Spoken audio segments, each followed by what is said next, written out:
Amém, queridos? Amém. Vamos fazer a leitura, diz assim, a palavra do Senhor. Antigamente, há muito tempo, Deus falou muitas vezes e de diversas maneiras aos pais, pelos profetas, mas nestes últimos dias nos falou pelo Filho, a quem constituiu herdeiro de todas as coisas e pelo qual também fez o universo.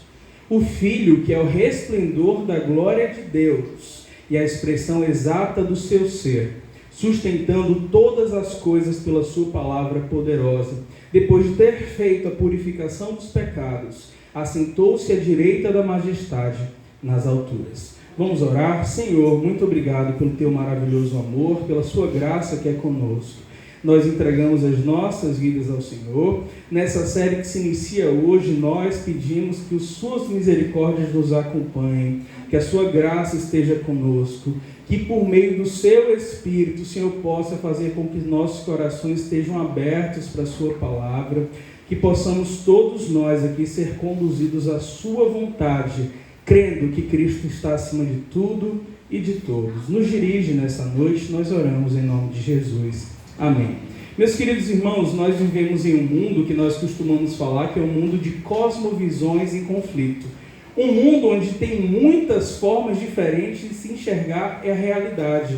Nós temos pessoas no mundo que são absolutamente diferentes umas das outras, que têm histórias, experiências de vida muito diferentes umas das outras, e por isso mesmo, cada pessoa, se você for procurar, é capaz de ter sua própria forma de enxergar a vida, a existência, o sentido de estar no mundo e, consequentemente, cada uma dessas pessoas é capaz de ter uma visão diferente sobre o que é Deus, o que é espiritualidade, para que eu preciso de um Criador, para que o ser humano precisa de uma espiritualidade. E existe uma das formas de enxergar o mundo, dentro dessas cosmovisões que estão ao nosso redor, que costuma apresentar um Deus em silêncio. Que se Ele existe, Ele está desligado dessa nossa realidade.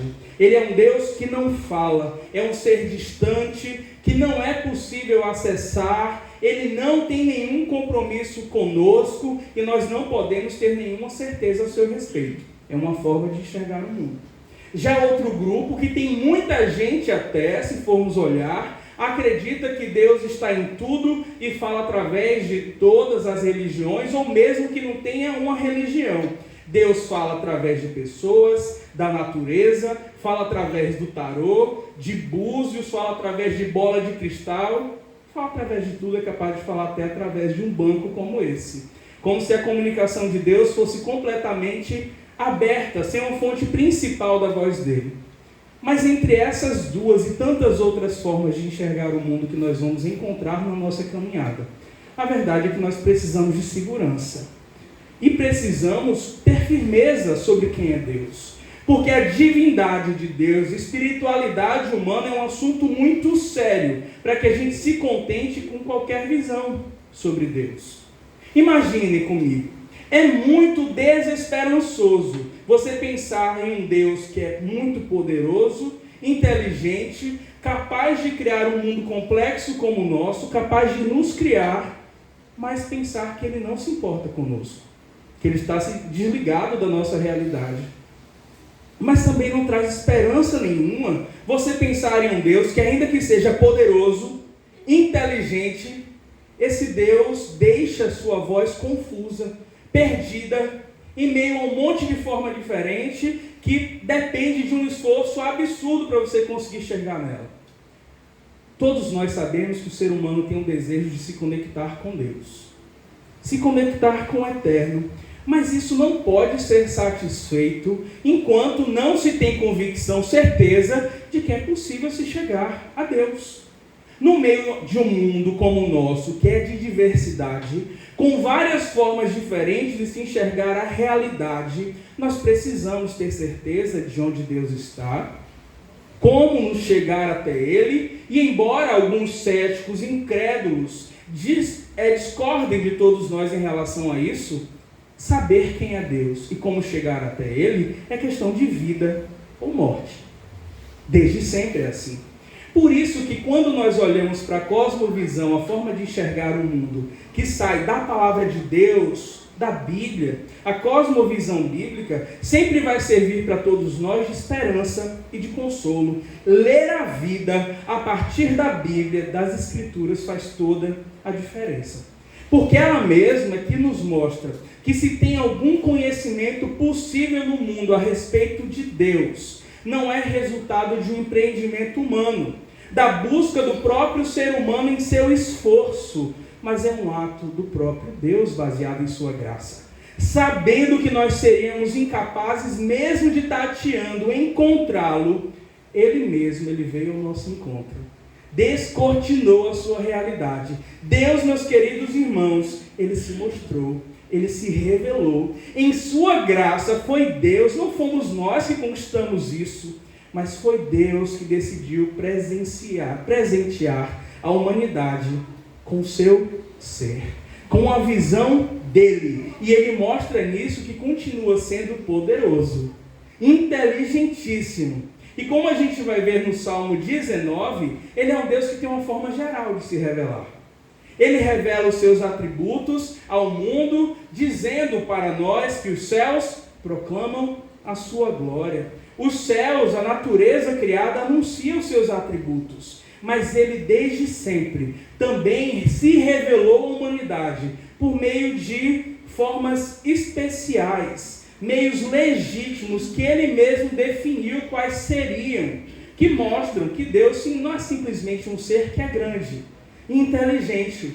Mas quando nós olhamos para essas outras formas, além da natureza de Deus se manifestar, nós conseguimos entender mais sobre o seu caráter e perceber que além de ser grande, ele é perfeitamente bom.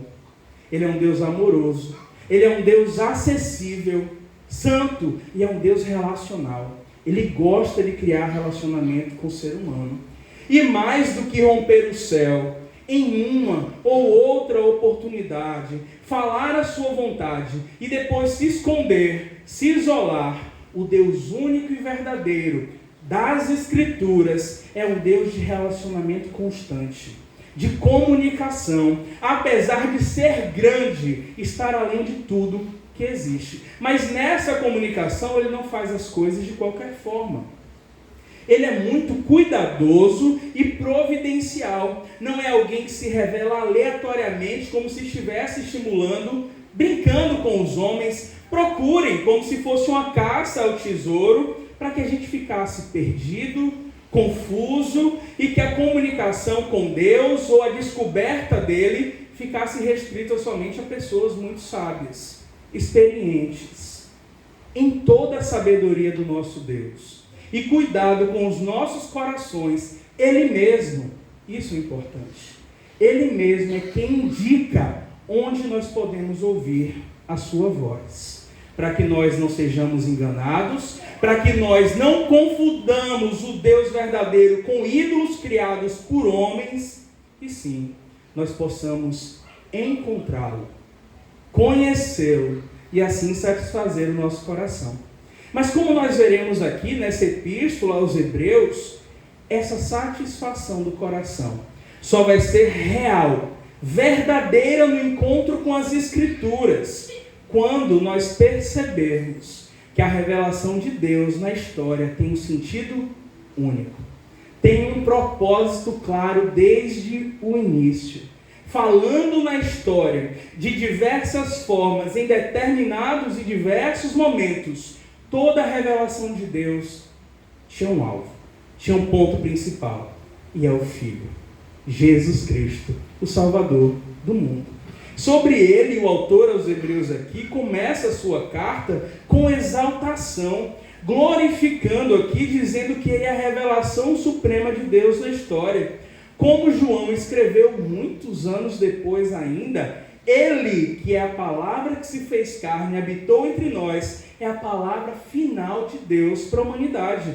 Se nós queremos encontrar a Deus, conhecê-lo, saber os seus atributos, basta olhar para Cristo, olhar diretamente para o nosso Salvador, porque ele é a própria imagem de Deus. Ele está na centralidade aqui desse livro de Hebreus, como ele está em toda a narrativa bíblica, mas aqui, Cristo está com uma clareza absurda, unindo de uma vez por todas o Antigo Testamento e o Novo, para que nós entendamos que Deus ele não muda a sua vontade. Deus não tem uma palavra que muda, e é em Cristo que a gente vê esse encontro perfeito. O autor aqui, ele conecta toda a história da salvação, toda a história do relacionamento de Deus com o seu povo, à única realidade que está revelada em Cristo Jesus. Aquele que Miqueias profetizou, dizendo que as saídas dele são desde a eternidade, mas cujos pés tocaram este mundo, tocaram a região da Palestina no primeiro século. E por que Deus faz questão de falar conosco nessa carta, de que Cristo é a sua revelação perfeita? Porque não dá para se enganar sobre isso. É coisa muito importante, é coisa muito séria. Então o que vai ressoar, ecoar para os nossos corações dessa carta aos Hebreus é uma verdade. Jesus Cristo, o Filho de Deus, ele é maior. Esse é o resumo do livro básico aqui para nós. Qualquer que seja o parâmetro, não importa o que eu coloque ao lado, ele sempre vai ser superior. Ele é a revelação perfeita de Deus, ele é o ponto alto de todas as intervenções redentivas, salvadoras na história, e ele é aquele que une todas as expectativas e pessoas do passado, do presente e do futuro. Ele é aquele que toda a história esperou. Ele é o ponto alto da história. E qual a resposta que o autor aos Hebreus, em toda a sua carta, espera de nós? E que eu imagino fazendo a leitura aqui. Ele quer que nós tenhamos a mesma reação que ele teve, que já começa a sua carta com ela. Ele quer que o nosso coração se encha de gratidão, glorificação, louvor a Cristo, uma admiração profunda a Jesus que mova os nossos corações. É isso que ele quer quando nós nos encontramos com as verdades que ele fala. Essa é a reação que ele espera. E é curioso que depois de tanto tempo nós ainda não sabemos sequer quem foi o autor dessa epístola. Mas o que é importante aqui sabermos é que foi num momento importante da igreja, em meados do primeiro século ainda, ou seja, foi muito cedo, logo depois da ressurreição de Jesus Cristo. Não foi um texto que foi escrito por um dos apóstolos, mas provavelmente foi escrito, porque ele mesmo diz isso, por alguém que teve contato com a verdade transmitida aos apóstolos. No capítulo 2, versículo 3, ele vai dizer aí que recebeu a mensagem de pessoas que a receberam diretamente de Cristo. Nós não temos certeza sobre quem é o autor. Eu não vou entrar em detalhes de quem são as sugestões que a história traz, mas uma coisa é fato para nós. Uma coisa fica evidente sobre o autor. Ele ama Cristo profundamente. Ele é alguém que tem um compromisso de colocar Cristo acima de absolutamente tudo. Os destinatários dessa carta são chamados aqui para nós no título apenas como Hebreus. Diferente de outras epístolas, nós não temos uma saudação a pessoas que estão reunidas em determinado lugar, nem a nome de pessoas específicas. E esse título para a gente, Hebreus, não aparece em nenhum momento no livro. Em nenhum momento aparece o nome Hebreus. Só que se a gente for recordar, quem são os hebreus? Quem é o povo hebreu? Se a gente olhar para o Antigo Testamento, a gente sabe que é uma outra forma de se reportar ao povo judeu. É outro nome dado a esse povo que pertence a Deus, que é descendência de Abraão, que está já presente na história de toda a Escritura. Tudo indica que o autor destina essa carta aqui a um público da sua época que cresceu no judaísmo, mas que em determinado momento conheceu a Cristo, abraçou a fé em Cristo e agora está nele, está no Messias. Só que acontece que no primeiro século tem alguns problemas acontecendo. Ainda assim, essa é uma carta que eu acho que propositalmente não tem um destinatário específico sendo relatado aqui. Ela é destinada para a igreja de todos os tempos, de todos os lugares. É uma mensagem direcionada à igreja universal, não a do reino de Deus. A igreja universal de Cristo. Pessoas espalhadas por todos os cantos que creem no Salvador. Porque o conteúdo daqui é importante demais para ficar restrito a um grupo pequeno. Um problema que era muito comum, e é importante a gente saber isso hoje, antes de avançar para os próximos textos, é que esses judeus cristãos, ex-judeus, eles estavam à beira de abandonar a fé. por conta das perseguições, os sofrimentos que eram encontrados ali no contexto, e eles queriam voltar a velhos hábitos do judaísmo: adoração no templo, sacerdote, sacrifícios de animais. Essas pessoas, por conta da perseguição, lembram lá da parábola do semeador, que Jesus já tinha advertido isso? Por conta da perseguição, elas acabam duvidando de quem é Jesus Cristo. Acabam achando que o compromisso que ele fez não está sendo muito bem cumprido, o acordo não está sendo cumprido por Cristo do outro lado.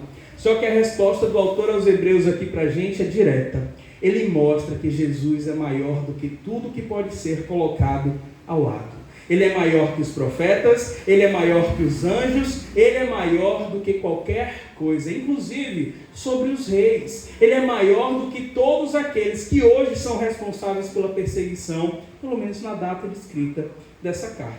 Certamente que entre nós aqui, nós não temos, pelo menos eu acho, pessoas que estejam com esse risco de abraçar essas práticas antigas do judaísmo, pelo menos não literalmente. Mas os irmãos vão concordar que nós temos uma dificuldade grande, muitas vezes, de conectar o Antigo Testamento com o Novo.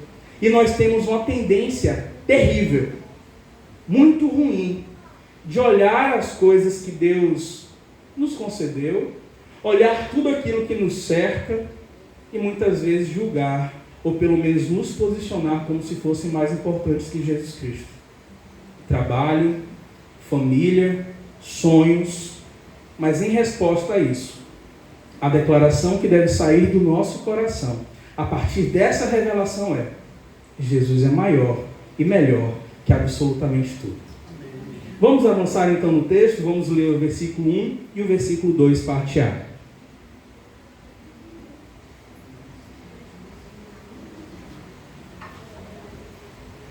Diz assim: antigamente Deus falou muitas vezes e de diversas maneiras aos pais pelos profetas, mas nesses últimos dias nos falou pelo Filho. Meus irmãos, Deus nunca deixou de se comunicar na história. Se nós olharmos para aquilo que as Escrituras colocam para a gente, sempre houve um compromisso pessoal de Deus, de tornar seus atributos conhecidos, de se revelar, se relacionar, transmitir a sua vontade ao ser humano. E isso aconteceu diversas vezes de formas diferentes. Deus sempre fez questão de tornar a sua voz para o homem audível. Então o autor começa aqui para a gente enfatizando: Deus falou muitas vezes e de várias maneiras, mostrando que não é uma comunicação estática, paralisada, um ato único que acontece uma vez na vida da parte de Deus. É um costume. Deus se revela, Deus comunica a sua vontade desde o início. Se nós olharmos o retrato da Escritura, que coloca para a gente desde Gênesis, diz que Deus se encontrava na viração do dia com Adão. Diz ainda que mesmo depois da sua rebelião, da desobediência de Adão, ainda assim Deus falou com Adão e Eva e mostrou ali o seu juízo, a sua promessa. Abraão, o pai da fé, chamado de amigo de Deus, teve encontros também organizados pelo Senhor, teve sonhos, visitas, e ele foi chamado de amigo de Deus, assim como Jacó. Deus também falou em sonho a Jacó. E chega a um ponto que parece ser o ápice, o ponto mais alto em relação à revelação de Deus.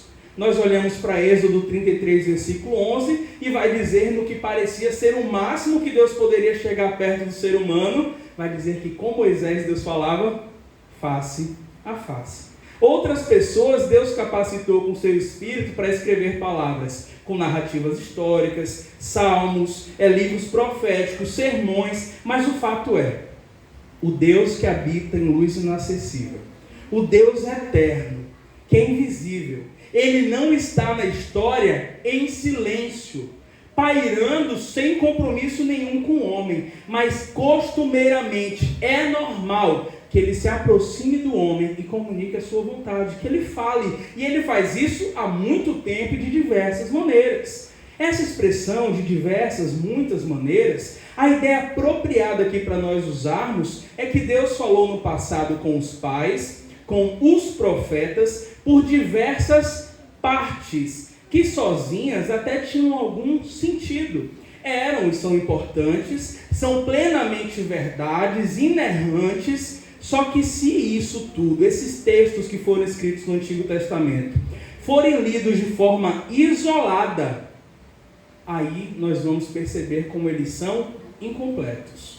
Eles são imperfeitos, porque na verdade eles são tão somente uma parte, uma maneira de uma revelação gradual, progressiva da parte de Deus, que teve muitas maneiras: sonhos, visões, vozes ouvidas, anjos enviados. E como nós podemos então, já que Deus falou por diversas partes, como nós podemos compreender a mensagem do todo?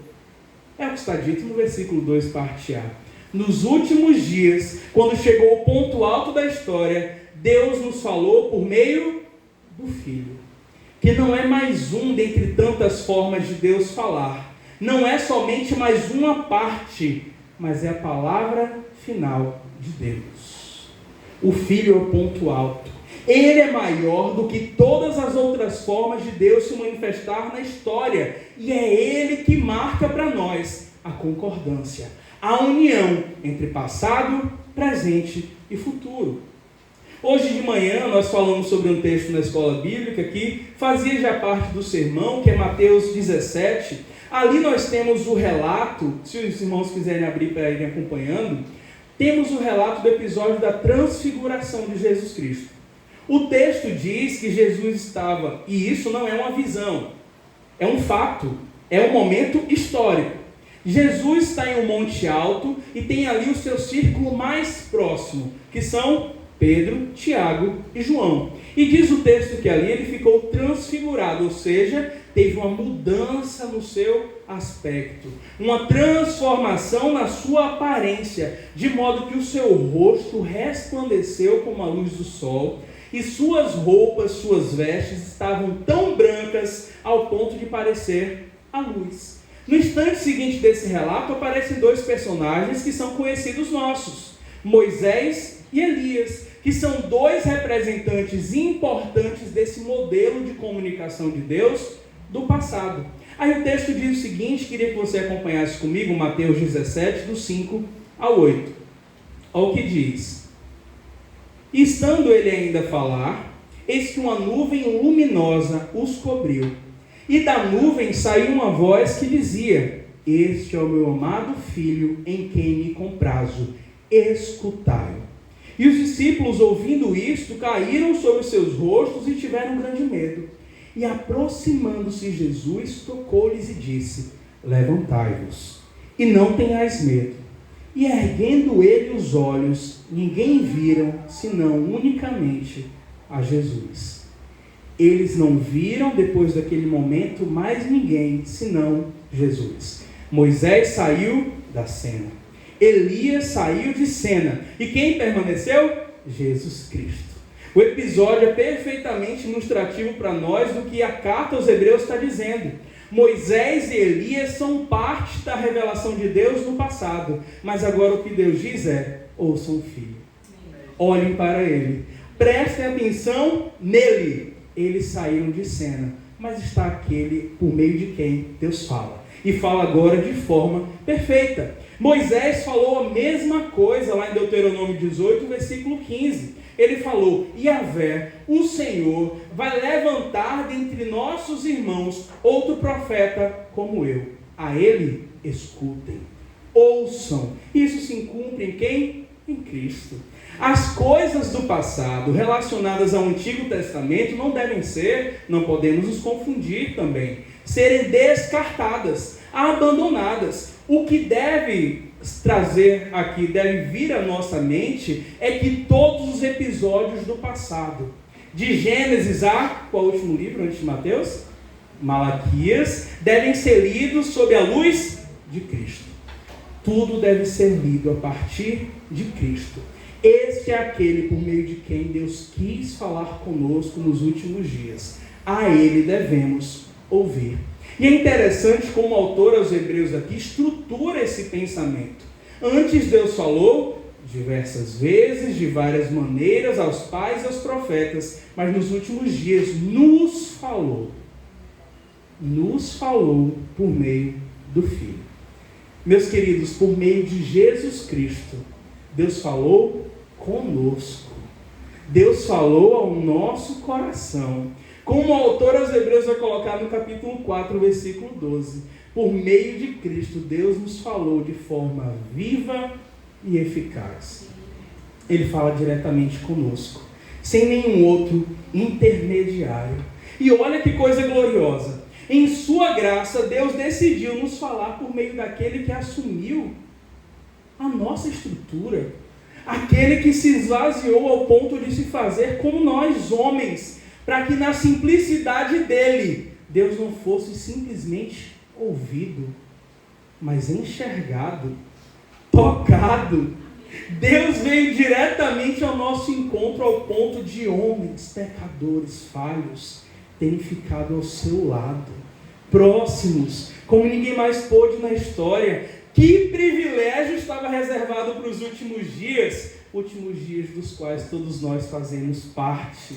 No passado, Deus falou diversas vezes e de várias maneiras aos nossos pais, aos profetas. Agora Ele falou conosco por meio do seu Filho, que não veio trazer uma palavra nova, não veio para abolir o que estava no passado, mas veio mostrar o sentido completo de todas as coisas, porque há um único Deus, uma só revelação que aponta em um único sentido: o Filho, o Salvador do mundo, o glorioso Filho de Deus. Só que é importante, pensando nisso ainda, nós termos em mente o seguinte: a história da revelação é gradual. Ela vai avançando, progredindo até o ponto alto que é Cristo. E depois de Cristo tem o quê? Mais nada. Não há progressão além dele. Aqueles que vieram depois de Cristo, suas testemunhas, seus apóstolos ou pessoas direcionadas por esses apóstolos, foram usados por Deus simplesmente para registrar a revelação sobre Cristo. Nenhum deles inova em nada. Aquilo que eles fazem é continuar mostrando aquilo que Cristo já mostrou. Nós temos o mundo. Nós temos pessoas que se dizem cristãs.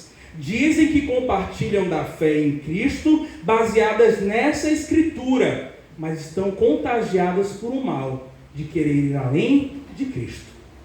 Exceder aquilo que está nas Escrituras, por conta de uma insatisfação doentia e uma tendência de querer esperar novidade, querer ouvir o Senhor por outros meios, novas profecias, novas revelações, mas nós temos um limite. O limite é o Evangelho de Cristo, porque no Evangelho de Cristo se encerra a revelação da vontade de Deus para a história, e isso está revelado para a gente não de forma morta.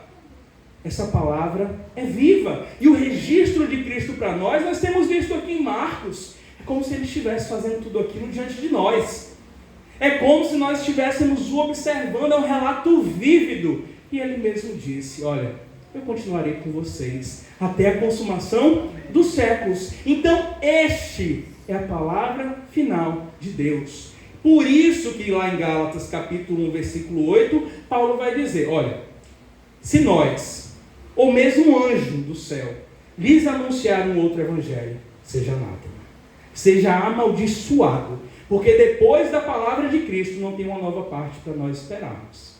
Não tem uma outra maneira. O que devemos fazer? Caminhar nessa palavra revelada com fidelidade e aguardar aquilo que nós cantamos. A trombeta soar, Jesus Cristo voltar e nos encontrarmos com Ele de uma vez por todas. E o texto continua para nós, agora mostrando a autoridade do Filho com uma expressão de excelência da revelação de Deus. Para nos ajudar a compreender esse trecho que vem agora, o autor começa a descrever nessa seção aqui a glória de Cristo, tratando sobre os ofícios de Cristo, o papel de Cristo no mundo. Ele mostra que Jesus é a revelação mais completa, final e maravilhosa de Deus, e a consumação, a realização plena de figuras que foram importantes ao longo da história bíblica. Jesus está acima de reis, Jesus está acima de profetas e Jesus está acima de sacerdotes. Ele está acima de todas essas figuras que fizeram parte da construção de Deus. Então ele é o governante final, o governante supremo que reina sobre tudo. Jesus Cristo é o profeta que revela a Deus não como um intermediário, mas de forma perfeita e completa. E ele é o sacerdote supremo, que não precisa fazer sacrifício nem por ele, nem ficar repetindo o sacrifício por mais ninguém. Aí olha o que diz o versículo 2. Continuando, nesses últimos dias nos falou pelo Filho, a quem constituiu herdeiro de todas as coisas e pelo qual também fez o universo. Meus queridos irmãos, o Filho em quem Deus nos falou, ele tem uma autoridade que não é comparável com a autoridade de ninguém no Antigo Testamento. A Torá, a lei, não tem a autoridade que Cristo tem. E aqui tem uma diferença essencial de todas as maneiras que Deus falou e se revelou no passado. No plano eterno de Deus, o Filho é o herdeiro de todas as coisas. Ele é aquele que cumpre uma promessa que está lá no Salmo 2, dizendo que ele, o Filho, é o rei que herda as nações e a terra.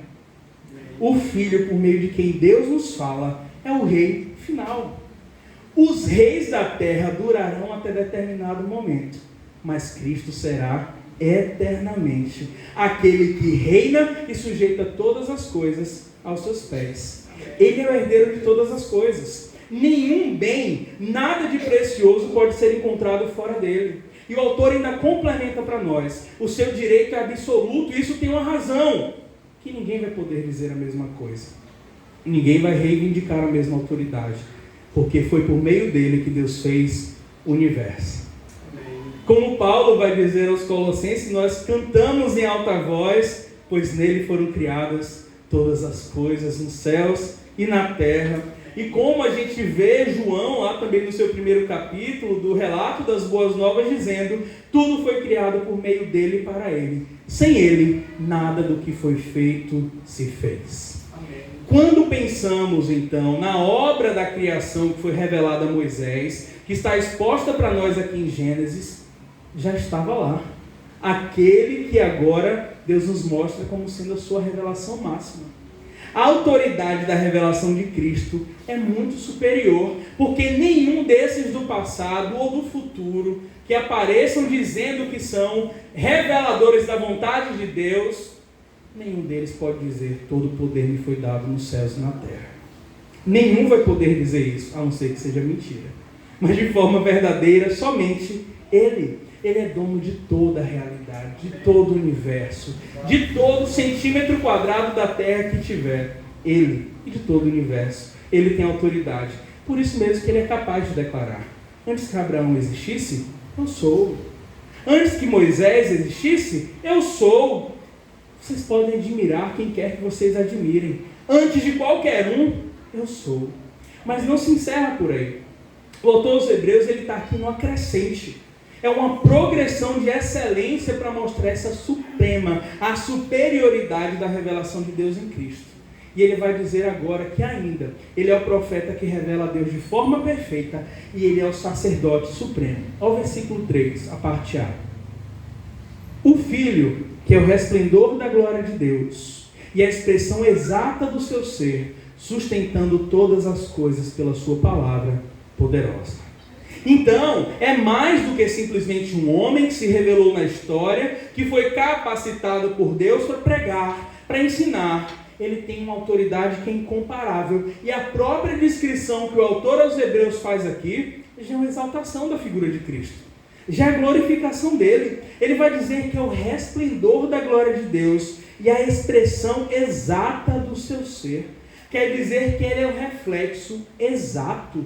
O resplandecer aqui quer dizer literalmente que ele irradia, ele faz com que o mundo seja impactado pela glória de Deus. Ele é aquele que torna o Deus invisível manifesto. João vai dizer, muitos ouviram mensageiros de Deus e até ouviram a Deus diferente no passado, mas ninguém jamais viu a Deus. Mas o Filho unigênito o revelou.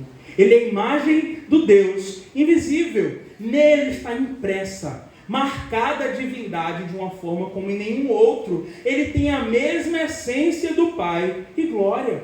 E antes do autor aos Hebreus que a gente está lendo aqui, ele mesmo foi quem disse: quem vê a mim, vê o Pai. Não é mais um intermediário, é o Filho de Deus, a perfeita imagem do Senhor. E se a gente voltar um pouco no tempo? Na história do Antigo Testamento, a Arca da Aliança foi a mais notável para eles, a mais excelente representação da presença de Deus entre o povo de Israel. A presença da Arca da Aliança era para eles a presença de Deus. A glória de Deus está conosco. Lá no Salmo 78, 61 vai dizer isso. A arca está conosco, a glória de Deus é conosco. Mas aqui está diante de nós aquele que é mais excelente do que a arca. Porque diferente dela, ele não é mais uma sombra, mas uma representação, não é mais um símbolo da presença de Deus, não é uma imagem perfeita não. O autor aos Hebreus, ele é preciso, ele não quer dizer outra coisa para nós, é a expressão exata do ser de Deus, ao ponto de lá em Mateus 1:23 dizer, Emanuel, é Deus conosco. A visão perfeita de Deus é Ele.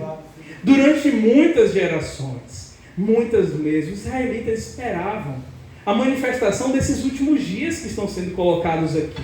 A plenitude dos tempos. O momento em que Deus entraria e romperia o mundo, romperia os céus e o salvaria de uma vez por todas por meio de uma manifestação gloriosa, trazendo a salvação, a redenção prometida. E o que o autor aos Hebreus coloca para a gente isso já aconteceu quando Jesus Cristo veio. Não há mais nada para ser esperado, porque não tem ninguém mais perfeito que Ele, não tem ninguém mais completo do que Ele, não tem alguém que tenha a autoridade que Ele tem. Finalmente, meus queridos, nesses 3 versículos nós já podemos ter certeza, a história da Bíblia já atingiu o seu ponto mais alto. A volta de Cristo é só mais um cumprimento, mas o ponto alto já aconteceu. Então não precisamos esperar o futuro para glorificar a Deus, para agradecer. O ponto alto da história da salvação já se revelou, porque quem vê a Cristo, vê a Deus. Nós vimos aqui, lemos, que Ele ocupa todas as dimensões de poder do universo. Ele criou tudo que existe, Ele é herdeiro de tudo que existe, e agora o versículo 3 vai acrescentar, Ele sustenta todas as coisas pela palavra do seu poder. O sentido de sustentar aqui pode ser suportar, apoiar, preservar, mas o melhor que carregar. Isso na teologia é o que nós chamamos de providência. É a presença de Deus na história conduzindo o universo para o seu propósito. Quer dizer que sem Ele, sem Cristo, tudo se deforma, se desestrutura, tudo se desorganiza, tudo desaba. Sem Ele nada pode ficar firme. Quer dizer que é Ele quem impede que o mundo retorne às trevas de onde saiu. Impede que o mundo afunde em confusão. É Ele quem sustenta. É por meio de Jesus Cristo, que é a exata expressão de Deus, que nós temos a certeza que a providência de Deus está presente no mundo para impedir que esse mundo volte a ser sem forma e vazio.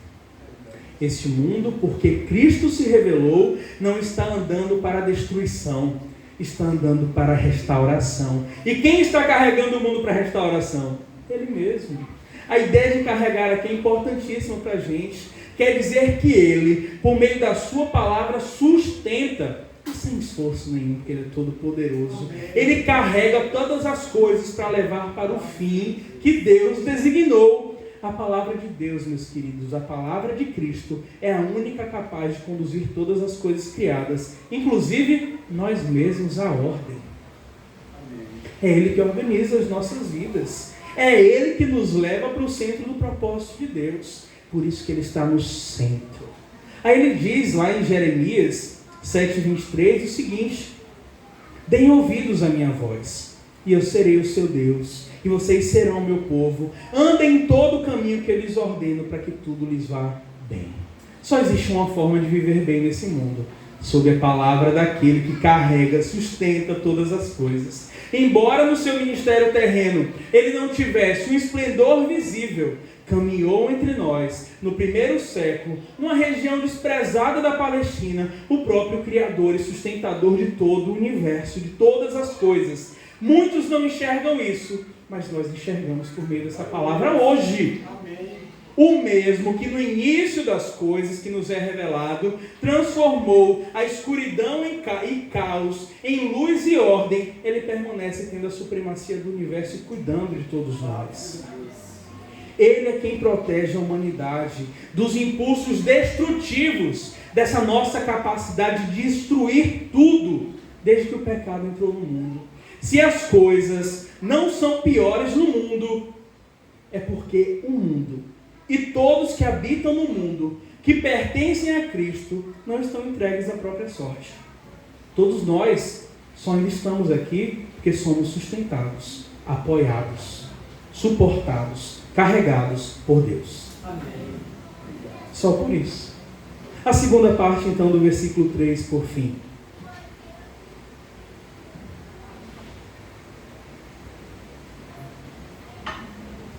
Depois de ter feito a purificação dos pecados, assentou-se à direita da majestade nas alturas. Meus queridos, a maior prova desse cuidado, da providência de Deus sobre a história, é que o Filho, que é o resplendor da glória de Deus, a expressão exata do ser de Deus, por meio de quem Deus se revela de forma perfeita, que é o herdeiro de tudo e sustenta todas as coisas, ele também entregou a sua vida na cruz para o perdão dos nossos pecados. Ele é o supremo rei, ele é o supremo como profeta, e ele também é supremo como sacerdote.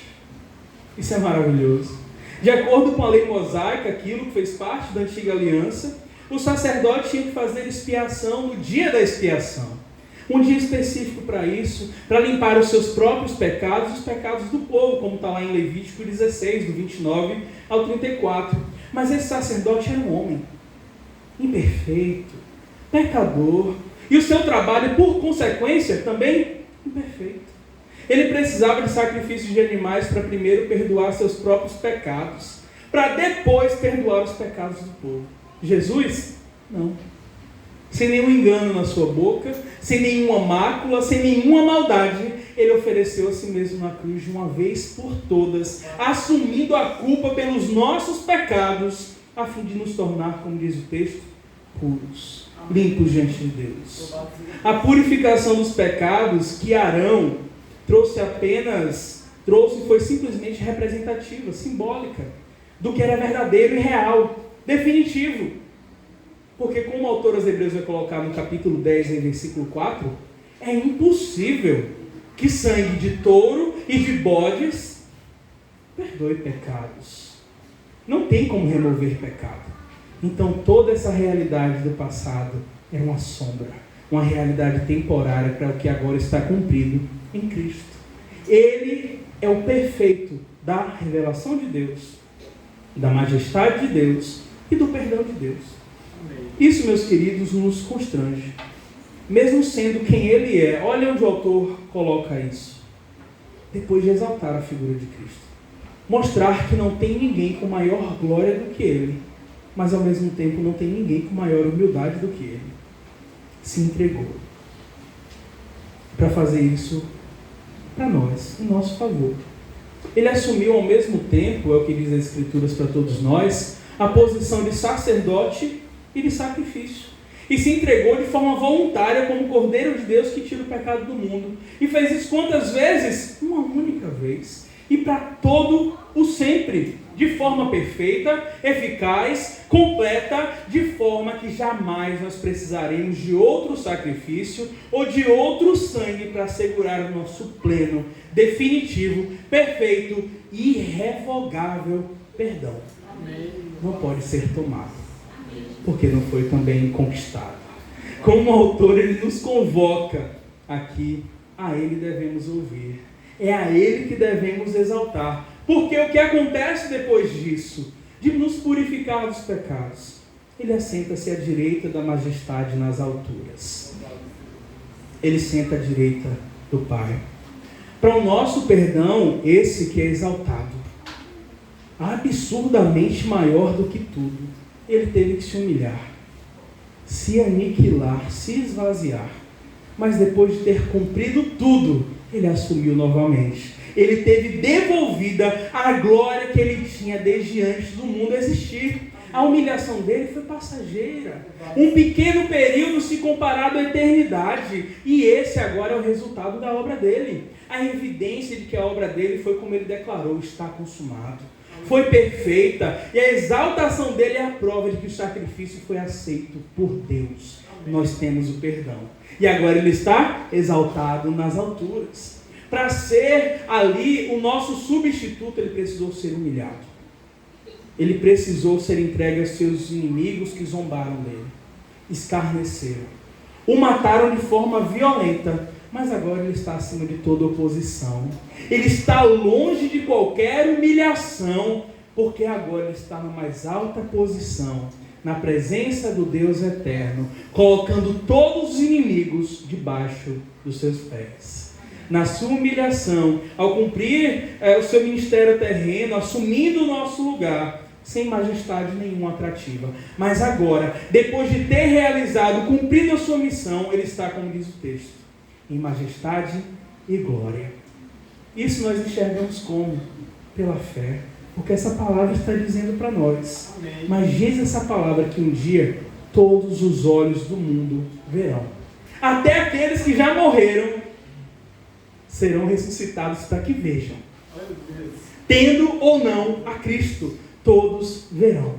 Glória a Deus, meus amados. A resposta que precisamos apresentar para essa mensagem é muito clara. Diante disso tudo, da consciência que estamos tendo somente por conta de 3 versículos desse oceano gigante, já mostra que nós precisamos urgentemente rever a hierarquia das nossas vidas. Urgentemente. Nós precisamos reunir todas as coisas que nós julgamos como preciosas, que fazem parte da nossa existência, tudo que nos rodeia, e deixar que esse testemunho de Cristo que é vivo salte dessas páginas aqui e alcance a nossa vida imediatamente. Amém. Para que tudo aquilo que nós declaramos que amamos, nós possamos dizer sobre todas essas coisas: Jesus é maior. Amém. Jesus é melhor. Essa é a nossa declaração. Porque apenas nele nós ouvimos a voz de Deus, conhecemos o coração de Deus e desfrutamos do perdão de Deus. Que Deus assim aplique essa palavra ao nosso coração e transforme por meio dela as nossas vidas. Vamos orar.